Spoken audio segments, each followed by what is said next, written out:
আচ্ছা, একটা কোম্পানি কি শুধু ব্যবসায় করে, নাকি লাভের হিসাবের বাইরেও তাদের অন্য কোনো পরিচয় থাকতে পারে? আজকে আমরা এমনই একটা প্রতিষ্ঠানের গল্প শুনব যারা তাদের কমিউনিটিতে মানবিকতার এক দারুণ উদাহরণ তৈরি করেছে। চলুন ইজি সোশ্যাল অর্গানাইজেশনের এই মানবিক দিকটা একটু কাছ থেকে দেখা যাক। একটা কোম্পানি কিভাবে তার কমিউনিটিকে সত্যিকার অর্থে সেবা করতে পারে? দেখুন, এই প্রশ্নটা কিন্তু শুধু কথার কথা না, এর সাথে জড়িয়ে আছে অসংখ্য মানুষের আশা আর নির্ভরতার গল্প। তো এই মানবিক কাজগুলোর পেছনে মূল শক্তি হিসেবে আছে দুটি সংগঠন। এক, ইজি সোশ্যাল অর্গানাইজেশন মানে ইএসও, আর দুই, তাদের উদ্যমী তরুণদের দল easy social youth club BD. এই দুটোই কিন্তু ইজি প্ল্যাটফর্মের একটা অংশ, যারা সমাজে ভালো কিছু করার জন্য কাজ করে যাচ্ছে। কিন্তু কি সেই শক্তি যা তাদের এতগুলো ভালো কাজ করতে সবসময় অনুপ্রাণিত করে?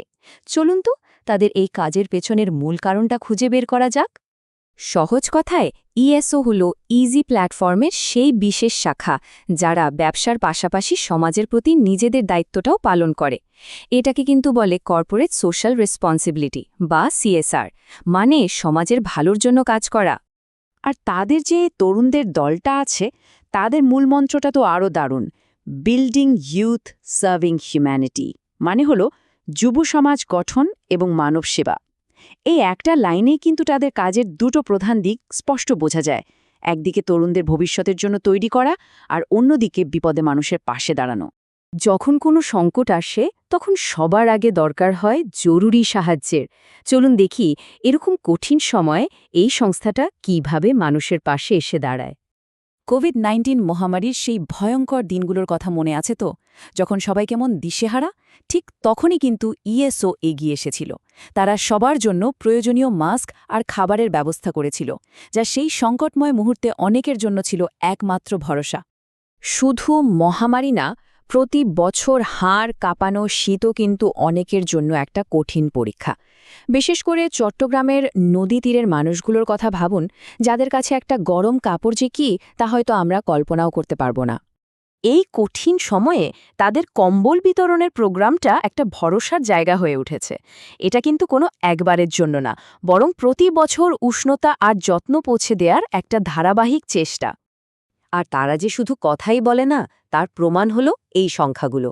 দেখুন, 2022-এ 350টা, 2023-এ সেটা বেড়ে দাঁড়ায় 1000-এর বেশি, আর এই 2024-এও 500টা কম্বল পৌঁছে দেওয়া হয়েছে শীতার্থদের কাছে। এটা শুধু সংখ্যা না, এটা তাদের ধারাবাহিক চেষ্টার একটা গল্প। আচ্ছা, মানুষের শুধু শারীরিক প্রয়োজনই তো সব না, তাই না? মানসিক এবং সাংস্কৃতিক দিকগুলোও তো সমান জরুরি। চলুন দেখি ইএসও কিভাবে একটা কমিউনিটির আত্মার খোরাক যোগায়। যেমন ধরুন, প্রতি বছর রমজান মাসে তারা সুবিধাবঞ্চিত পরিবারগুলোর জন্য ইফতারের আয়োজন করে। তাদের মূল লক্ষ্য থাকে শুধু খাবার দেওয়া না, বরং মানুষগুলো যেন সম্মানের সাথে রোজা ভাঙতে পারে সেটাও নিশ্চিত করা। প্রতি বছর তারা 500টি পরিবারকে ইফতারের আনন্দ পৌঁছে দিয়েছে। সংখ্যাটা হয়তো শুনতে খুব বড় মনে হচ্ছে না, কিন্তু ভাবুন তো এই 500টা পরিবারের জন্য এই উদ্যোগটা কতটা বড় একটা ব্যাপার। শুধু তাৎক্ষণিক সাহায্যই নয়, একটা সুন্দর ভবিষ্যতের ভিত গড়ে দেওয়াটাও তো জরুরি। এবার চলুন দেখি ইএসও কিভাবে স্বাস্থ্য, শিক্ষা আর পরিবেশ নিয়ে কাজ করে একটা শক্তিশালী কমিউনিটি তৈরি করছে।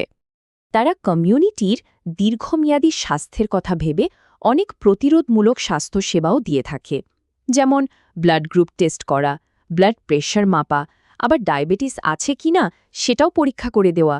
মানুষের মতো আমাদের চারপাশের পরিবেশেরও তো যত্ন দরকার। সেই ভাবনা থেকেই কিন্তু 2023 সালের জুলাই মাসে তারা একটা বৃক্ষরোপণ কর্মসূচির আয়োজন করে। এটা দেখলেই বোঝা যায় তাদের চিন্তা কতটা সুদূরপ্রসারী। শুধু তাই না, এলাকার অর্থনীতিকে চাঙ্গা করতেও তারা কাজ করে। তারা কি করে? প্রথমে ডিজিটাল মার্কেটিংয়ের মতো আধুনিক জিনিস শেখানোর জন্য ওয়ার্কশপ করে। তারপর নতুন নতুন বিজনেস স্ট্র্যাটেজি শেখায়, যা শেষ পর্যন্ত এলাকার অর্থনৈতিক উন্নতিতে সাহায্য করে।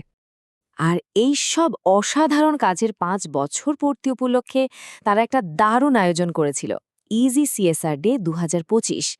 এটা ছিল তাদের এই মানবিক যাত্রার এক আনন্দঘন উদযাপন। এই অনুষ্ঠানের সবচেয়ে সুন্দর ব্যাপার কি ছিল জানেন?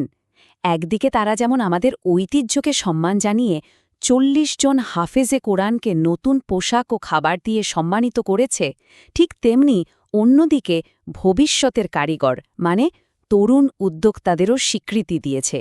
অতীত আর ভবিষ্যতের কি দারুণ একটা মেলবন্ধন। তাদের পুরো কাজের দর্শনটা আসলে এই একটা বাক্যেই বলা যায়, ব্যবসায়ের ঊর্ধ্বে প্রভাব সৃষ্টিকারী পরিবর্তন, মানে লাভ লোকসানের হিসাবকে ছাপিয়ে গিয়ে মানুষের জীবনে সত্যিকারের একটা ইতিবাচক পরিবর্তন আনা। ইজি সোশ্যাল অর্গানাইজেশনের এই গল্পটা শেষে আমাদের মনে একটা প্রশ্ন রেখে যায়। আচ্ছা, আমাদের নিজেদের চারপাশে, আমাদের কমিউনিটিতে আমরা কিভাবে এমন একটা ইতিবাচক পরিবর্তন আনতে পারি? উত্তরটা কিন্তু আমাদের সবার সম্মিলিত প্রচেষ্টার মধ্যেই লুকিয়ে আছে, তাই না?